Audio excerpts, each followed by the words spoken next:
Long before he stood by the awesome Victoria Falls, the Prime Minister contemplated his timely warning that the wind of change was blowing over the whole African continent.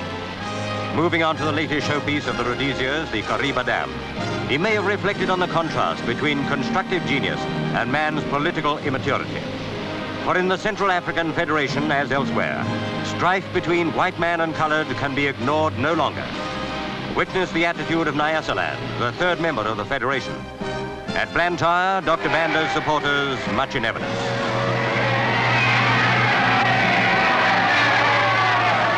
Upon the Union of South Africa, stronghold of the apartheid policy, no noticeable impact was made by the Prime Minister. Their own Premier, Dr. Verwoerd, is unshakable on the racial question. His party popularity was heightened after he survived an assassination attempt. He was opening an agricultural show when a white man shot him in the face.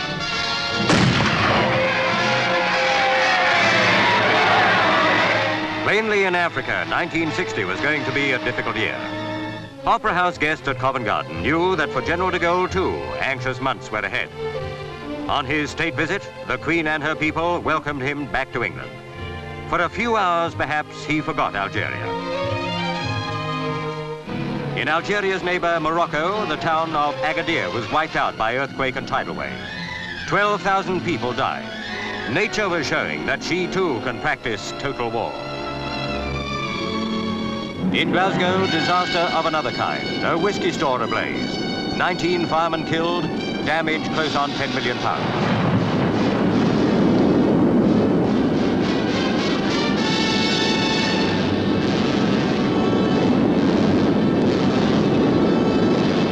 Again, Africa became the world's trouble center. No sooner had Belgium granted the Congo independence than anarchy swept the unhappy country. Who was to govern?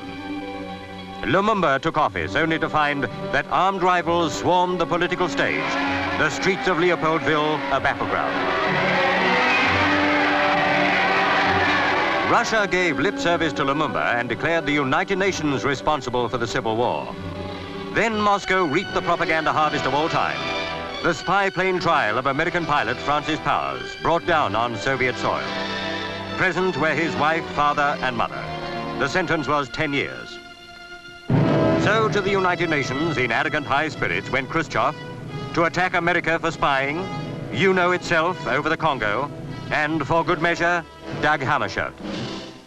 As for the Secretary General, I would like to associate myself and my country with the wide expression of confidence in his energy, resourcefulness, and above all, integrity.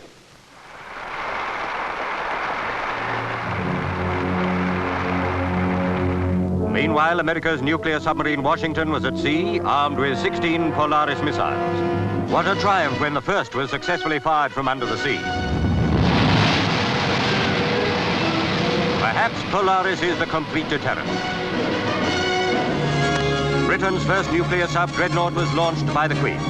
Now the defense of freedom comes from beneath the waves.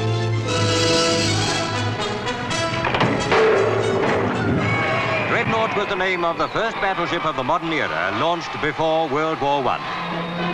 Who then would have dreamt that the main striking force would one day operate underwater? And who a year ago thought the swastika would be seen again? But reappear it did. And many asked themselves uneasily, would new Nazis arise to scourge the world again? Pathé News surveyed the menace in a film which won the gold medal awarded by the Council of Europe.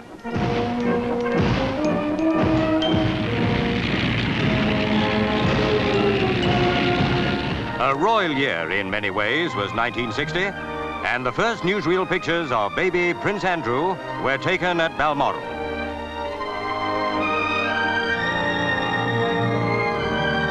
To the Shah of Persia was born a son, the male heir for which he and his country waited so long. Queen Faradiba was blessed where two previous wives were less fortunate. And in Washington, the name was John F. Kennedy, the young Democrat elected president after 8 years of Republican rule. Gone, alas, from the Labour Party in Parliament is the brilliant Nye Bevan, cancer victim at 62. To the great Lord George, a statue was unveiled in Cardiff by the Prime Minister, who compared him with Pitt and Churchill as a war leader of highest rank. But in peace, too, Lloyd George was no less great. What would he have thought, one wonders, of the St. Pancras eviction? He was a doughty fighter for the underdog, but no respecter of anarchy.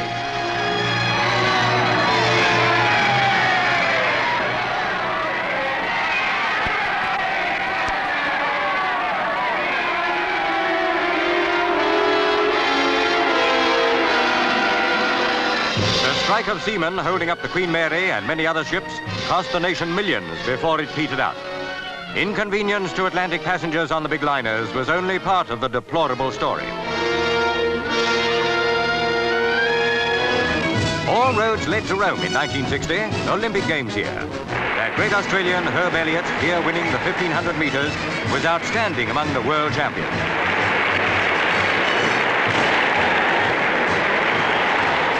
Herb Elliott, greatest middle distance runner of all time. All Huddersfield turned out to cheer its own gold medal winner, Anita Lonstra. She gained the award in the breaststroke swimming event.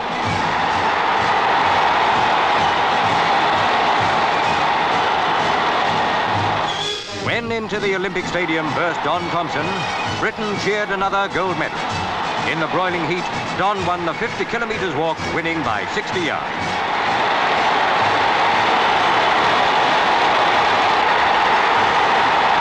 Triumphant walker of another kind was Dr. Barbara Moore. John O'Groats to Land's End, 23 days. 18-year-old Wendy Lewis also accomplished the 1,000-mile feat, taking a bit longer. Land's End gave her a great reception.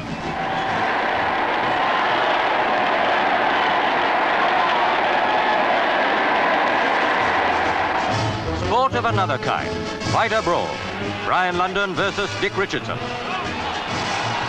London's eye was badly cut. The referee thought he'd retired. Richardson was declared the winner. London's vigorous protest set off the liveliest free-for-all ever seen in the ring.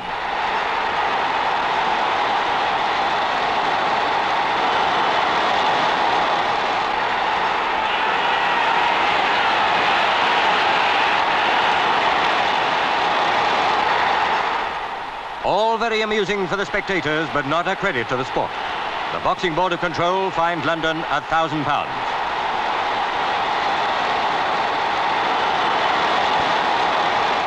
Politics can provide a scuffle now and then, especially in Japan.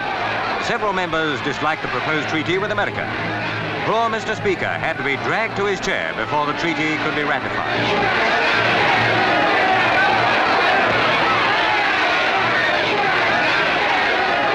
He finally made it.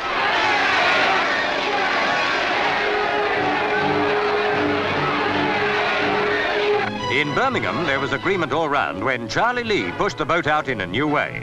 Free joints to all his customers. Explanation, he'd won $250,000 on the pools. What a sportsman. At Westminster Abbey, what a wonderful day. The wedding of Princess Margaret and Mr. Anthony Armstrong-Jones.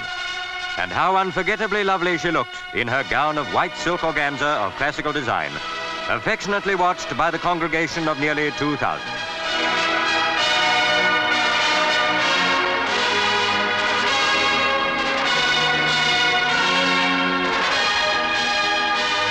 To all in the Abbey and to the multitudes outside, this was indeed a day of joy, an event for which 1960 will long be a treasured memory.